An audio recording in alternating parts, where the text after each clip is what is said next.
Este video está dedicado para ti que siempre estás preguntando, que siempre crees que tengo la respuesta a todo y no es así, porque muchas veces me toca estudiar, como en esta ocasión. Mi hermano Enrique me escribe por WhatsApp y me pregunta algo.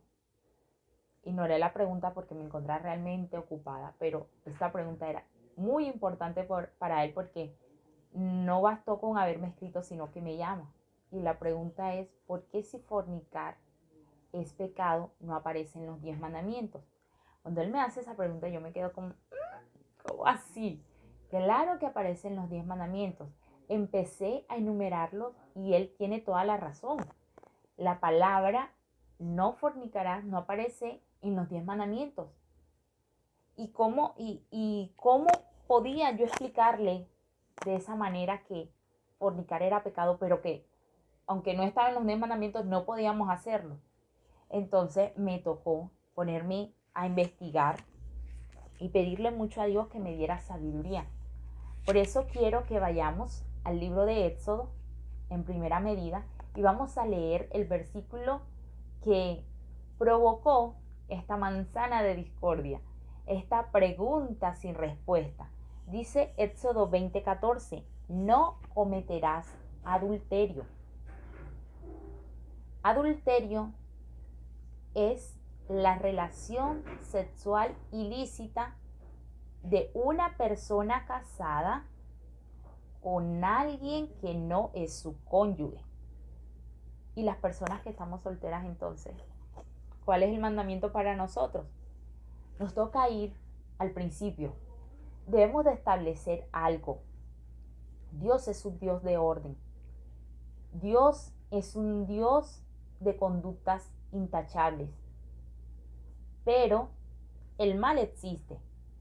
Y aunque ese sería otro tema, quiero que establezcamos para la explicación que es necesaria en estos momentos establecer el patrón que Dios creó para la humanidad en un principio.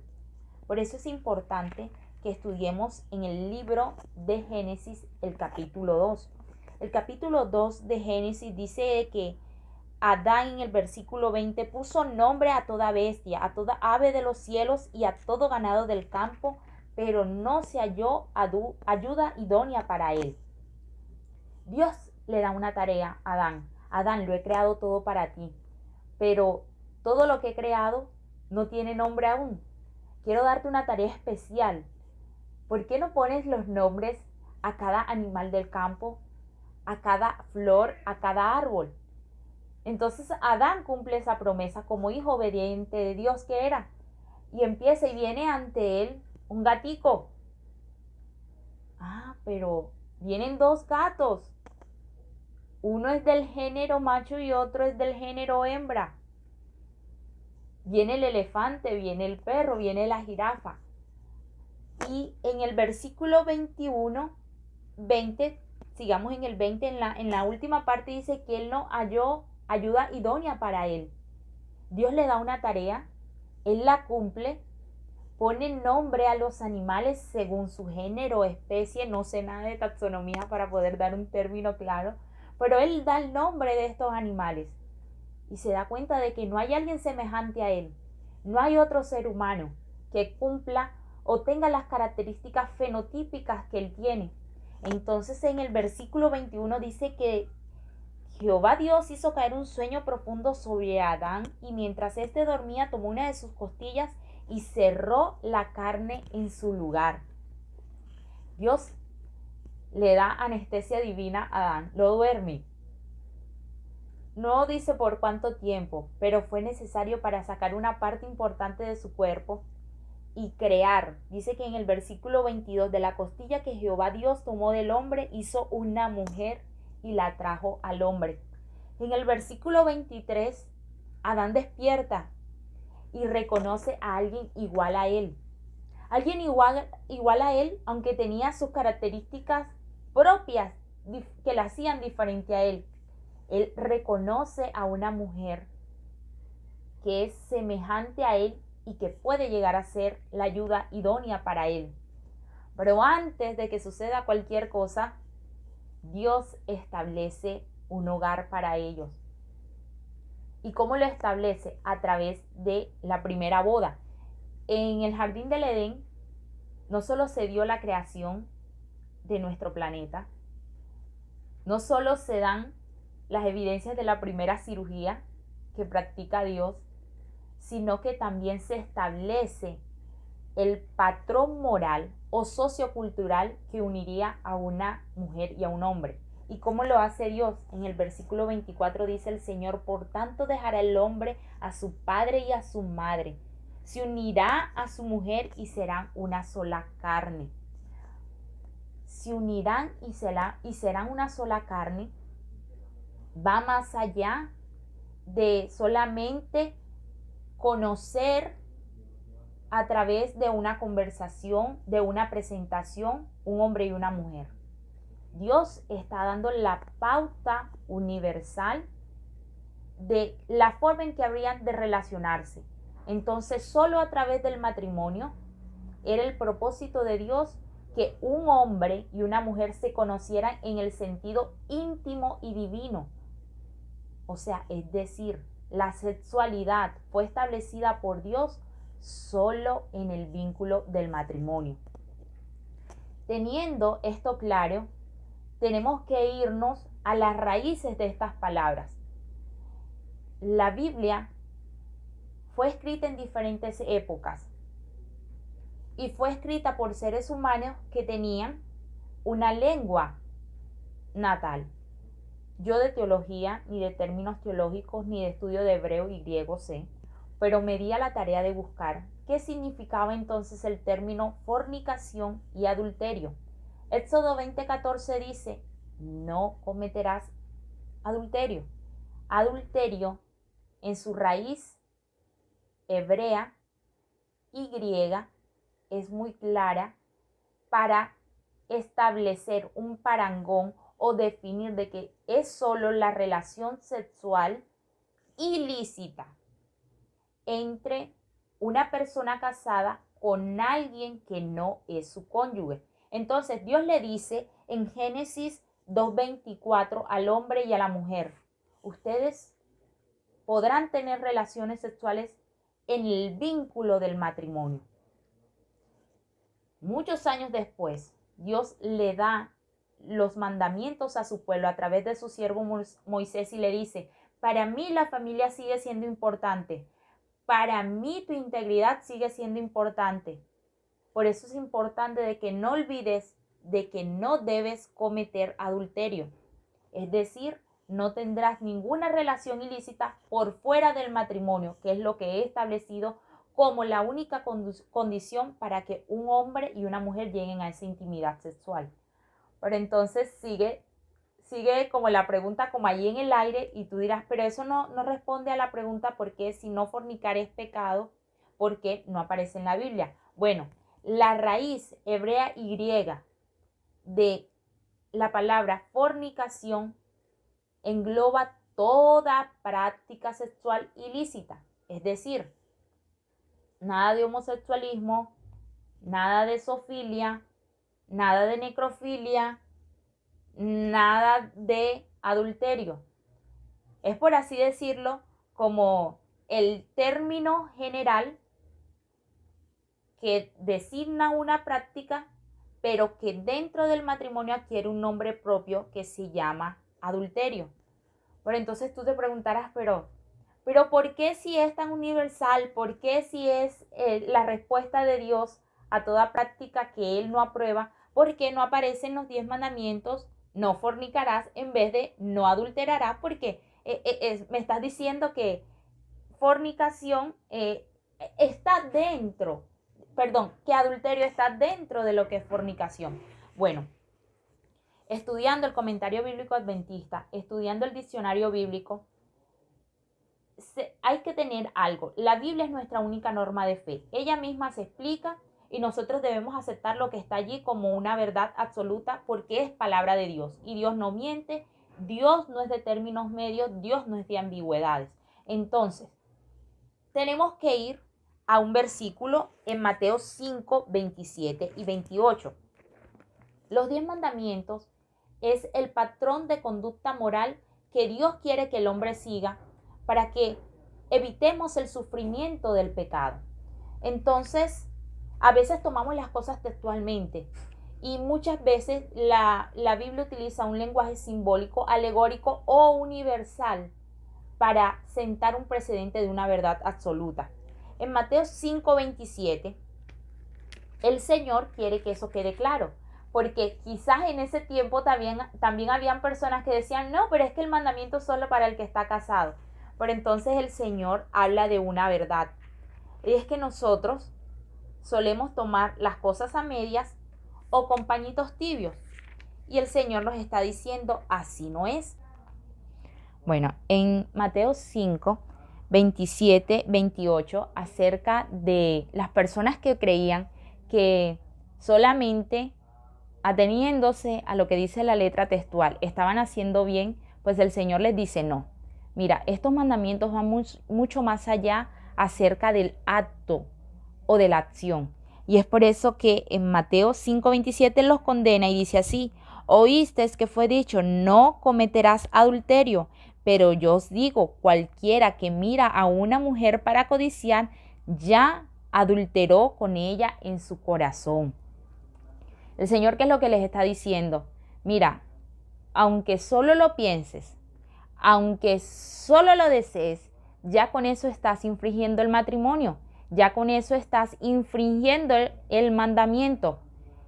Entonces, una persona no necesariamente tenía que estar casada, porque aquí lo está diciendo, si deseas a esa mujer para codiciarla en tu corazón, ya eres acreedor de esa deuda ante Dios por tu mala conducta. Entonces, el Señor nos está diciendo que los 10 mandamientos no solamente es un consejo, una prohibición a una práctica textual que te están diciendo allí, sino que también incluye mucho más allá de la acción. Incluso es desde que estamos gestando la idea. Pero aún la pregunta de no fornicarás puede que siga siendo entonces muy ambigua para ti, una respuesta que aún no está clara. Pues bien, en Segunda de Crónicas 21:11 vamos a empezar a adentrarnos en lo que dice específicamente esta práctica sexual. Busquemos en Segunda de Crónicas 21, el libro de Segunda de Crónicas, el capítulo 21 habla acerca del reinado del rey Jorán. El rey Jorán, como muchos de los que lo habían antecedido y como muchos otros que lo siguieron, no hizo lo bueno delante de Dios. Él se apartó. Y en el versículo 11 dice así: además de esto, construyó lugares altos en los montes de Judá e incitó a los habitantes de Jerusalén a la fornicación y empujó a ella a Judá. Este rey no hizo lo bueno delante de Dios. Quiere decir que él se rebeló contra los patrones de conducta ideales que Dios le daba a su pueblo. Entonces, él se aparta. Cuando nosotros nos apartamos del ideal de Dios, caemos en conductas que van en contra de Dios. ¿Y cuáles son esas conductas? Dice que él construyó lugares altos, o sea, se fue tras otros dioses. O sea, él negó la existencia del Dios soberano que había dicho, no cometerás adulterio. Pero entonces siguió a esos dioses de las naciones circundantes. ¿Y qué hacían las personas de esas naciones circundantes? Dicen que cometían fornicación. O sea, aquí se está hablando de una práctica sexual que no era común en los hijos de Dios, pero sí era común en las naciones paganas circundantes. Alejandro Medina Villarreal, en su libro El chico de las fiestas, dice que el pueblo de Israel, voy a leer textualmente, se integraron a la práctica de los cultos a Baal, el nombre de muchos dioses locales que protegían la fertilidad de la tierra. Como se le consideraba responsable del relámpago, el trueno y la lluvia, se creía que traía la fertilidad a la tierra de Canaán, cuya agricultura dependía de la lluvia. De ahí que celebraban cultos de fertilidad a través de las relaciones sexuales, ya que se consideraba que esto producía fecundidad en la tierra, los animales y los seres humanos. Entonces, cuando Jorán se aparta y va tras los dioses cananeos, va tras Baal, él impone esa práctica en el pueblo. O sea, ellos tenían relaciones sexuales con quien fuera, porque eso era lo que agradaba a Baal. Y eso era lo que significaría para ellos lluvias a tiempo, fertilidad en el campo y fertilidad en sus familias. Entonces, Dios establece los mandamientos para proteger a su pueblo de esto. No olvidéis que yo establecí el matrimonio como la única relación legal que puede propiciar una relación sexual entre un hombre y una mujer. Sin embargo, el ser humano se rebela contra eso. Y en la antigüedad seguían muchos dioses.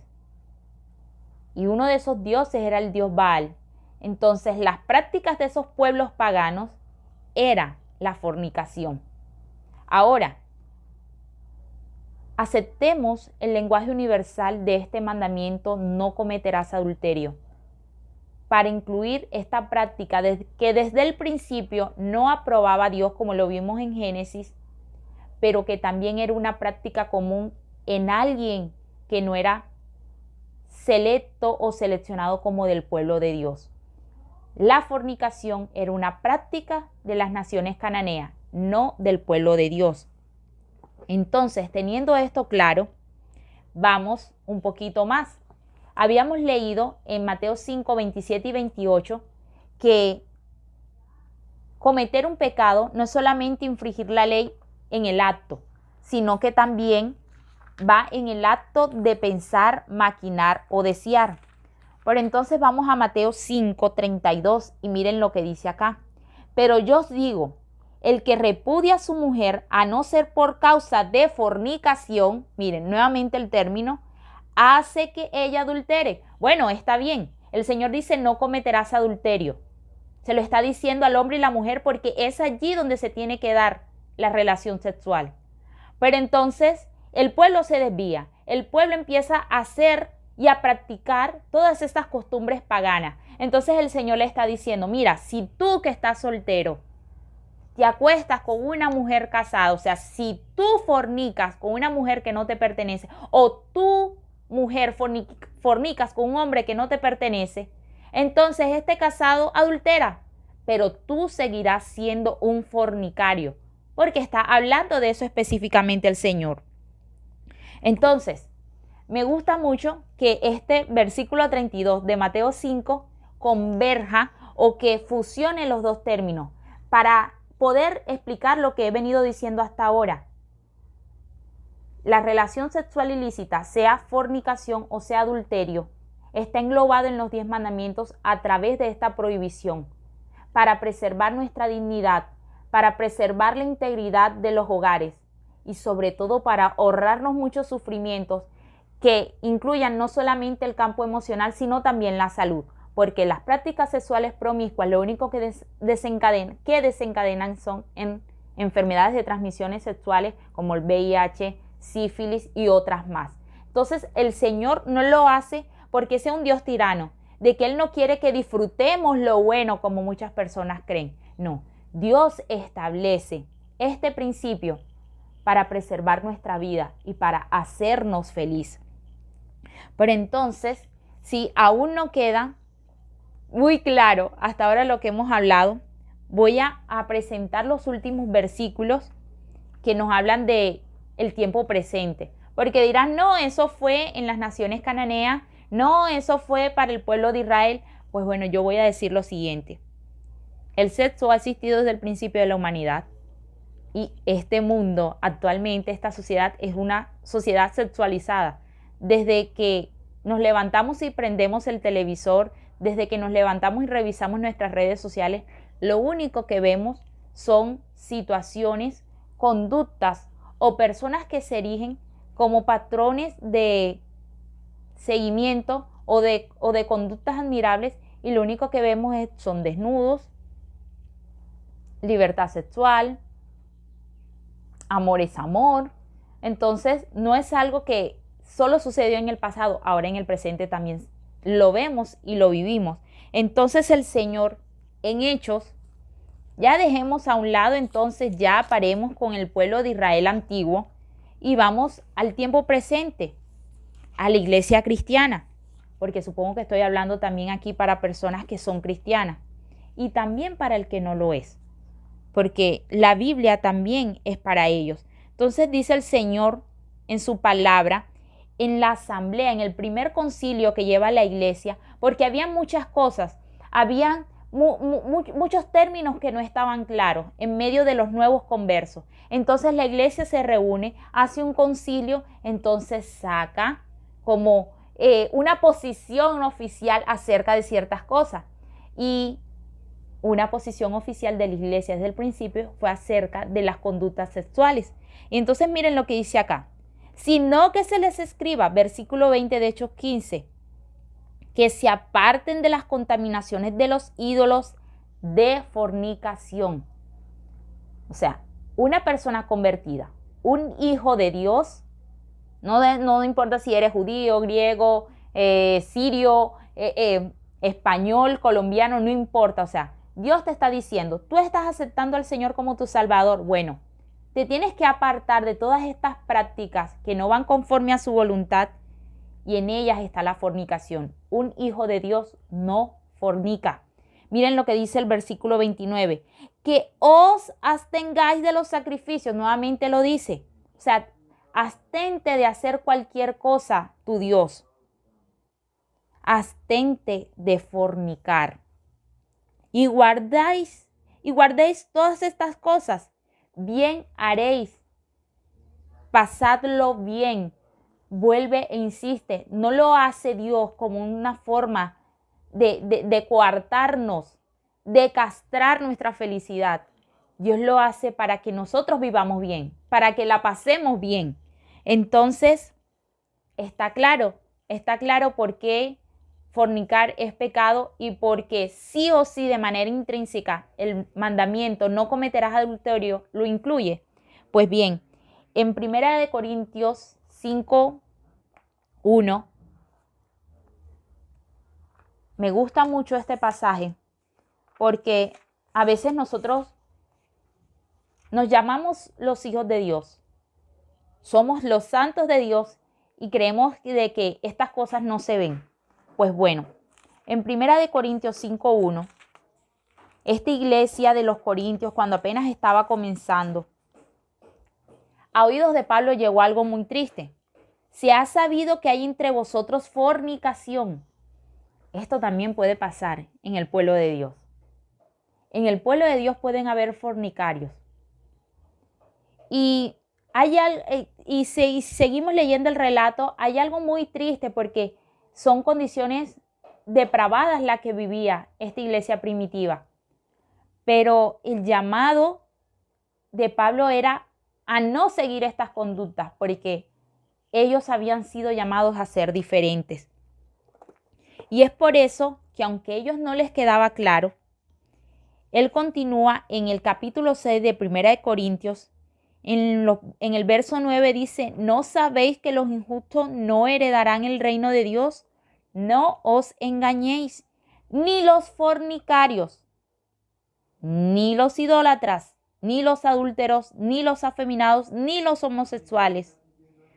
Específicamente este versículo habla acerca de las conductas sexuales. Y está diciendo no solamente el que crees que es malo, sino todas estas personas no tendrán parte con Dios.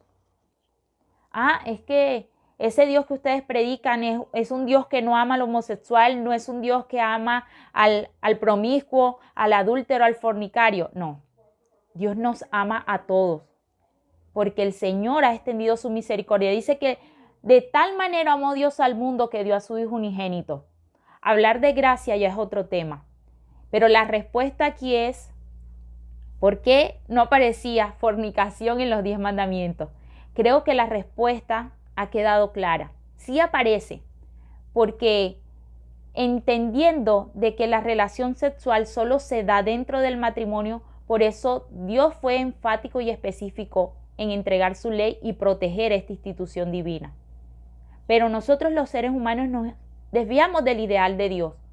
Y como nos desviamos, desobedecimos y muchas veces incurrimos en todas estas faltas, el Señor a través de su palabra hace el mismo llamado.